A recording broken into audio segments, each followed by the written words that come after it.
পাকিস্তানে মৌসুমী বৃষ্টিপাত এবার রূপ নিয়েছে ভয়াবহ দুর্যোগে। একদিনেই পাঞ্জাব প্রদেশে প্রাণ গেছে অন্তত 63 জনের, আহত হয়েছেন প্রায় 300 জন। জুনের শেষ দিক থেকে শুরু হওয়া টানা বর্ষণে পুরো দেশ জুড়ে এখন পর্যন্ত প্রাণ হারিয়েছেন 159 জন। শুধু ঘরবাড়ি ভেঙে পড়েই এত প্রাণহানি ঘটেছে, যা প্রশাসন ও অবকাঠামোগত দুর্বলতার বড় প্রমাণ। সবচেয়ে বেশি মৃত্যু হয়েছে রাজধানী লাহোরে, যেখানে অন্তত 15 জনের মৃত্যু হয়েছে ছাদ ধসে পড়ায়।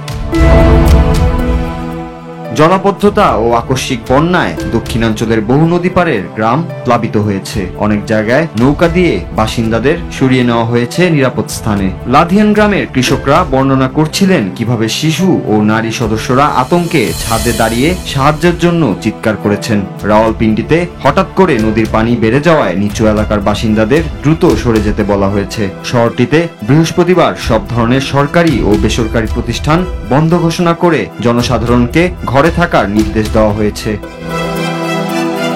পাকিস্তানের জাতীয় দুর্যোগ ব্যবস্থাপনা কর্তৃপক্ষ এনডিএমএ জানাচ্ছে, বৃষ্টিপাতের ফলে এখন পর্যন্ত 1000-এরও বেশি বাড়িঘর আংশিক বা পুরোপুরি ধসে পড়েছে। এরই মধ্যে উদ্ধার তৎপরতা চালিয়ে যাচ্ছে জরুরি সহায়তা দলগুলো। উত্তরের মংলা শহরে জেলাম নদীতে পানির উচ্চতা বিপজ্জনকভাবে বেড়ে যাওয়ায় উচ্চমাত্রার বন্যা সতর্কতা জারি করা হয়েছে। ছোট ছোট নদী ও খালগুলোতেও প্লাবনের আশঙ্কা তৈরি হয়েছে, ফলে আশেপাশের জনপদগুলোর মানুষজনকে আরো সতর্ক থাকতে বলেছে কর্তৃপক্ষ।